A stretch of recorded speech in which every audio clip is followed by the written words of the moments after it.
Mga boss, anong kulang dito? Alak. Ang bango mga boss. Panalo. Pag hindi na siya wala, aray! Bulaklak. Alala ko sa Pilipinas, nag-apply akong trabaho. 6 months na nga lang ako magtatrabaho. Ang dami requirements na hiningi. Police. Sedula. Barangay. Sedula. Barangay. Binukan. Sedula. Police clearance. Mayor clearance. NBI. Medical.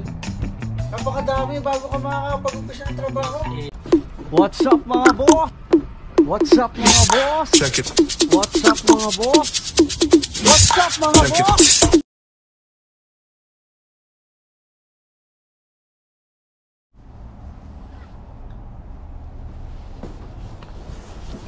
Mga boss, mag-iihaw tayo ngayon. Mag-iihaw tayo ng tilapia.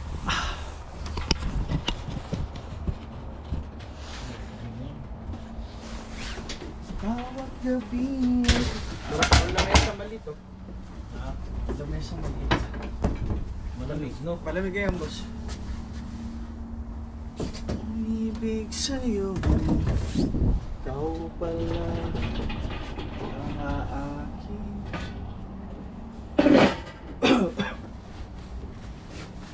Parang talaga masarap talaga mag-ihaw pa rin sa uling eh, no? Oo.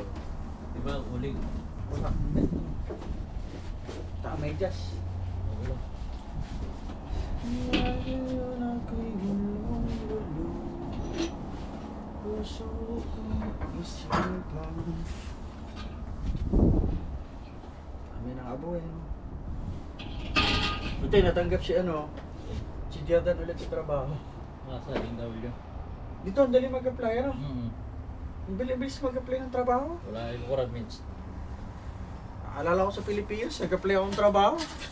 6 months na nga lang ako magtatrabaho. Ang dami requirements na hiningi. Police. Sedula. Barangay. Sedula. Barangay. Binukan. Sedula. Police. Police clearance. Mayor clearance. NBI. Medical. Napakadami bago ka makakapag-umpisa ng trabaho. SS. Oo, mayroon pa SS, Pag-ibig. Dami. Pag-ibig number, SS number. Dami. Ang Tin dami. number 10. Dito 10 lang eh, no? Oo, tapos kailangan pa ng health card. Oo. Yung pili, di ba? Sabi ko, Dami. ang dami hinihingi. Tapos magtatrabaho lang ako 6 months. Eh yung medical pa, pag bumagsak ka, uulitin mo ulit. Tapos, yun namang sa NBI, pag may kapangalan ka, Tagal. babalik ka. Samantalang dito, yung mga Canadian, di ba dito na sila, mga local sila. Pag nag-apply sila, resume lang eh. Oo. Tapos, umpisa na. Ganun dapat pag lokal, no? Tapos ngayon nandito tayo sa Canada, gusto natin mag-part-time o lumipat ng ibang trabaho pag permanent resident ka na. Resume lang.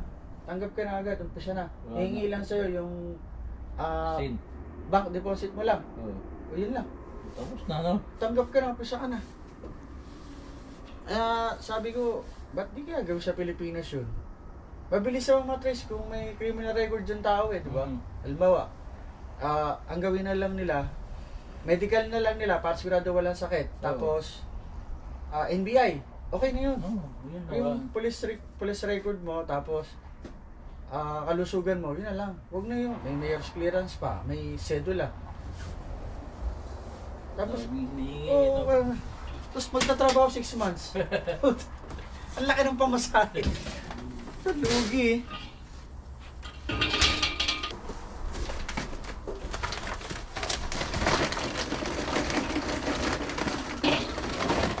Pinili ko.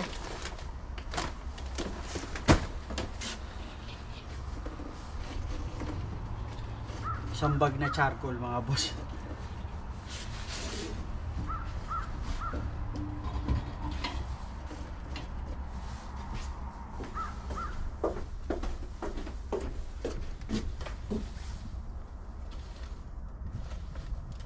Ito yung pamparikit mga boss.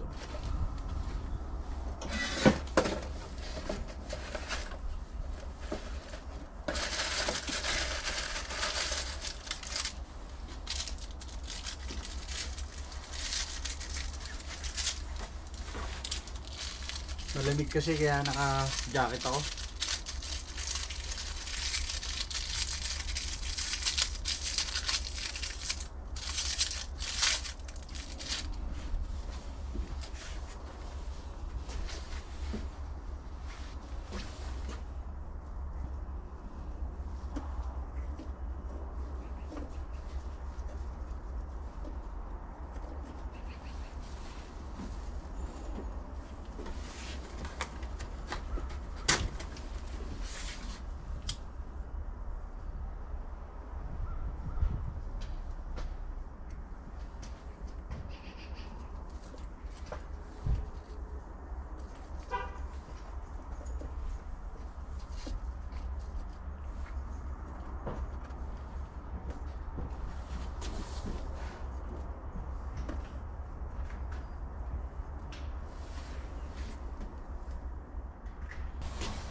Nagamit ako ng electric pan dito para mas mabilis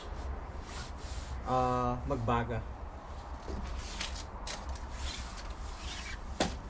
Kunin ko muna yung electric pan mga boss.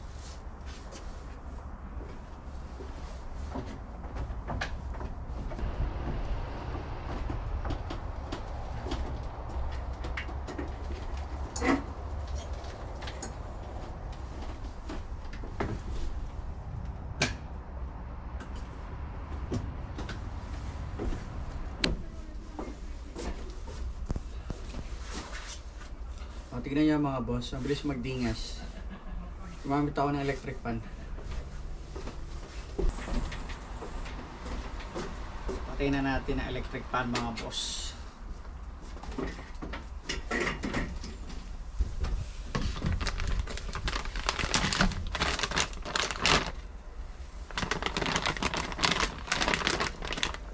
Meron na tong asin mga boss. Oh, lapad oh.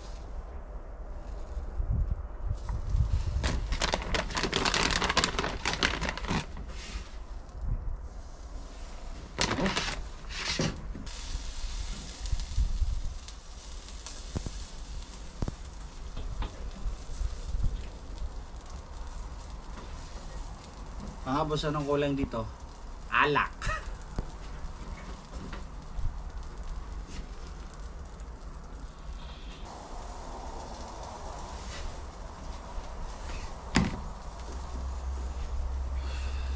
Ito yung mga isa sa mga nakakamiss sa atin sa Pilipinas, ano? Mag-iihaw ka ng tilapia, ano? Pulutan.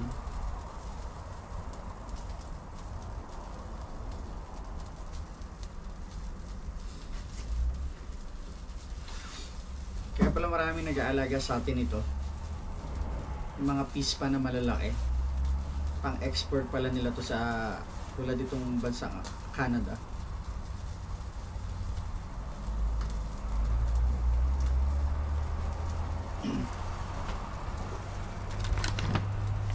At pag binili mo siya ng ganito sa supermarket, malinis na siya. Wala na siyang mga bituka, kaliskis, malinis na.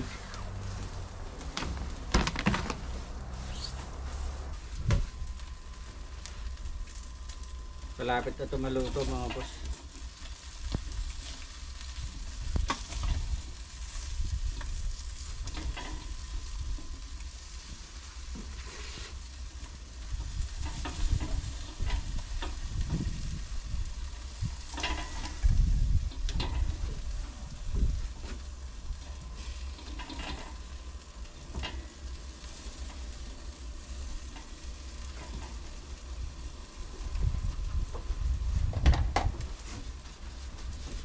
Pero pa akong 1 piraso eh. Ito pa ako.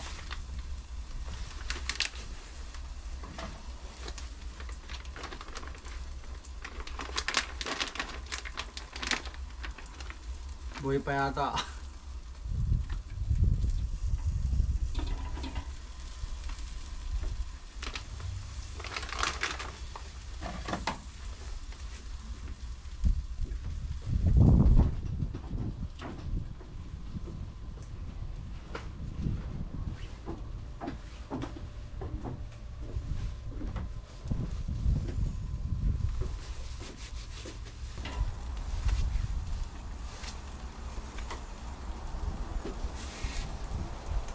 Sausawan nito, toyo, sibuyas, kamatis at lemon.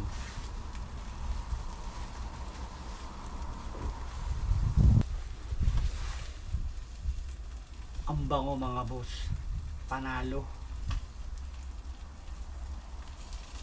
Sarap talaga ng inihaw na tilapia, no?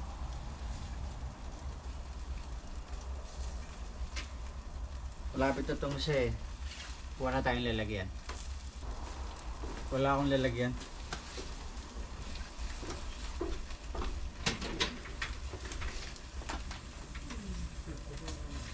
Parang lihaman tayo. Wala kalamansin.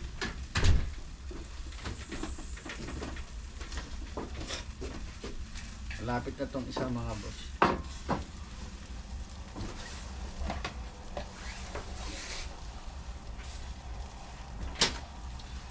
bawat gabi ay pangyayaring. Ay, pwede ha.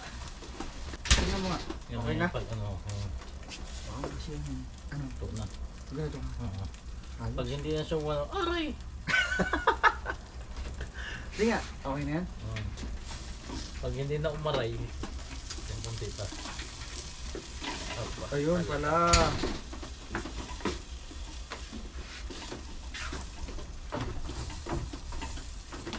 Sarap din yung kung may limpo pang napasabay, no? Kaya nga eh. Ha? Yung Oo. masarap yung lempo. Diyan, oh. Yung ganyan kakapal ng tabaw. Limpo. Ay! Hindi pare, masarap nga may lempo. No? Limpo dyan. Tapos yung minarinate mo na. Oo. Ayun. Pag sa mga manginginom, boss, Masarap taga pag sa uling. mapilis siyang mauubos, boss, sa mga manginginom. Oo, sasaglitin lang yan. Konti lang po. Isa. Buti dito, pag nabili yung tilapia, malinis na eh. Tanggal na yung kaliskes, tanggal na yung ano. Sira diet mo dito, Boss Robert. Hindi ka na makakapag-diet. Hindi ako magkakanin. Iyo, no? Pare, walang kanin. Pare, duyan ka. Baba mo duyan. Yun. Kanina okay na panahon eh, no? Lumamig ka ngayon.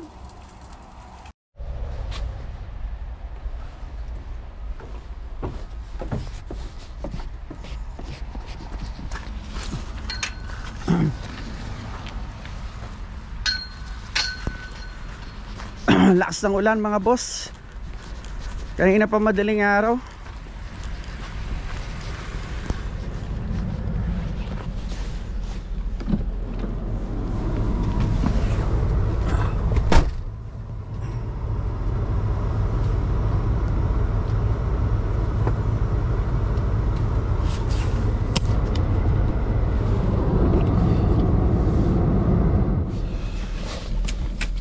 Kamusta kayo mga boss? Kanina pang madaling araw umuulan. Kahapon ambon-ambon lang. Pero ngayon punasa ko lang yung salamin mga boss.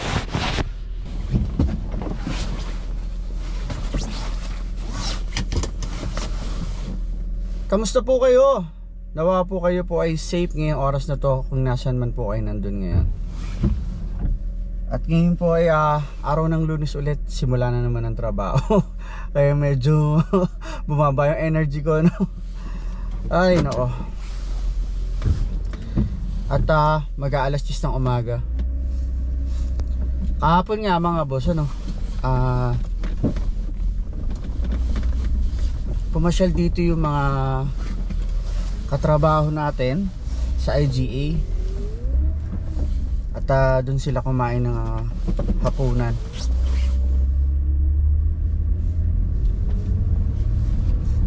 At ayun nga, ano, napagkwentuhan namin ng alam niyo na.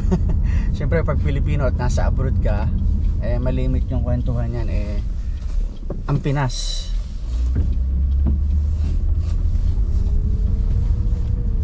Kasi nga nalaman nila na magtatrabaho na ulit yung anak ko habang bakasyon siya dito.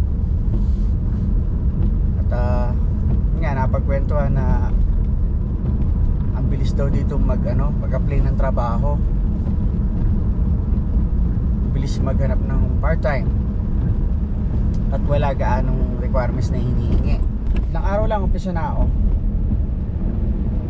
Ibig ko pa sabihin mga boss, sana hindi na ganoon kadami yung requirements na hinihingi kung ikaw ay nasa Pilipinas. Kung ikaw ay magtatrabaho din naman sa sarili nating bansa.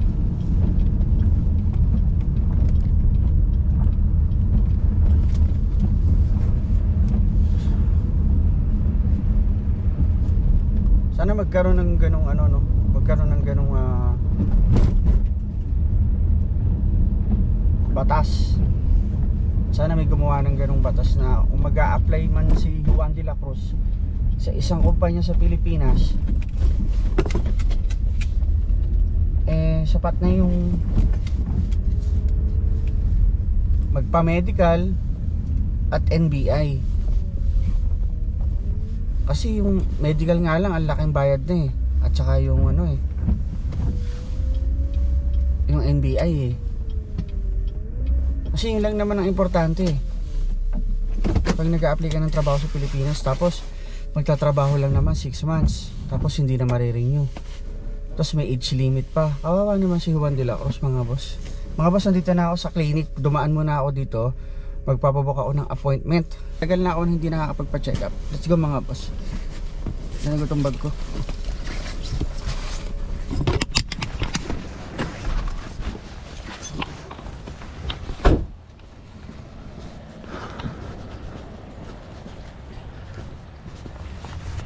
Paano mga boss, mamaya na lang ulit.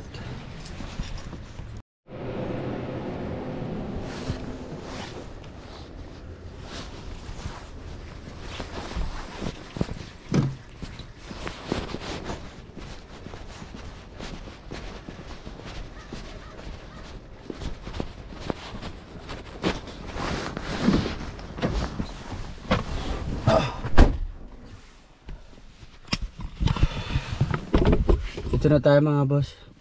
Nagpabook na ako.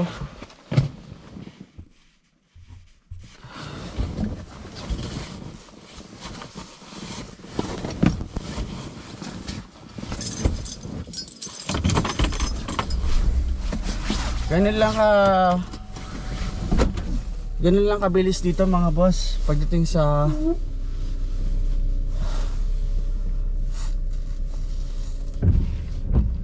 pagpapa-book ng appointment sa doktor.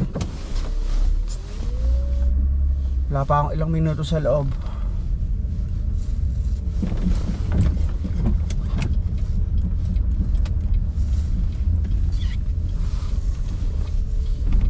Kasi last na nagpa-check up ako sa doktor natin dito 5 months ago pa. Tagal na. Pero yung iba every 3 months nagpapa-check up talaga sila. Maganda naman yun kasi libre naman dito eh.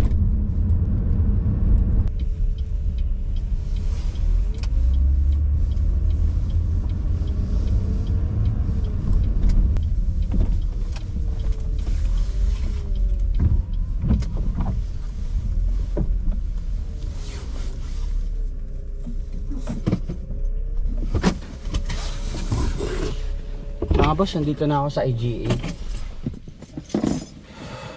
Kung sa atin mga boss, sa Pilipinas,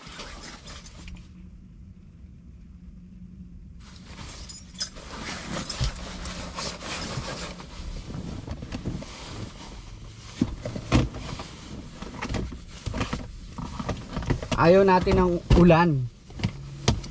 Ayaw natin ng palaging umuulan. Dito, kapag summer, mahalaga din yung umuulan dito. Kasi dito, pag summer, ang nangyayari naman ay wildfire. Nagkakaroon ng wildfire. Let's go mga boss.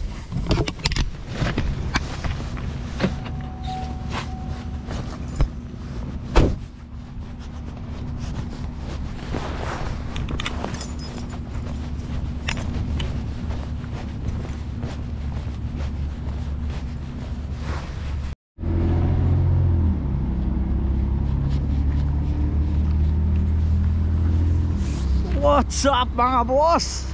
Mga boss, sinabot ako ng ulan, pambihira. Tingnan yung mga boss, nag-yelo pa oh.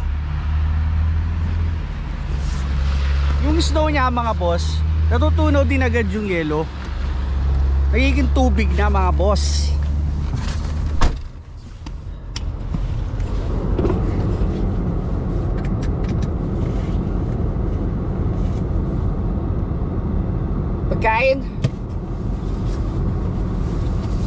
Pagkain ulit. Bira.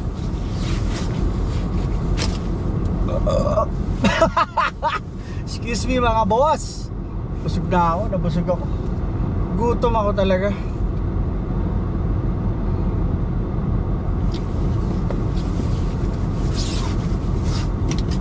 Di talaga ako pwedeng walang kanin mga boss. Sinubukan ko talaga na daw kumain ng kanin. Sa tang ulo ko mga boss, nababaliw ako. lalo akong pumapangit.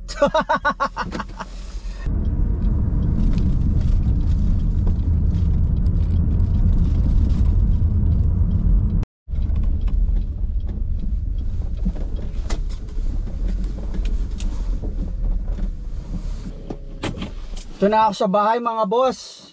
Mga boss, maraming salamat sa pagsama nyo sa akin sa buong gabi na to. Maraming salamat po sa lahat po ng nag-subscribe sa J Pinoy TV. Sa mga nag-follow po sa akin, sa aking YouTube channel, sa mga nag-subscribe, at sa mga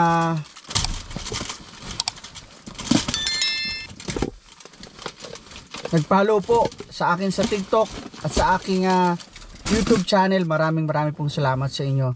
Mag-iingat po tayo palagi mga boss at God bless po sa ating lahat. Paalam mga boss.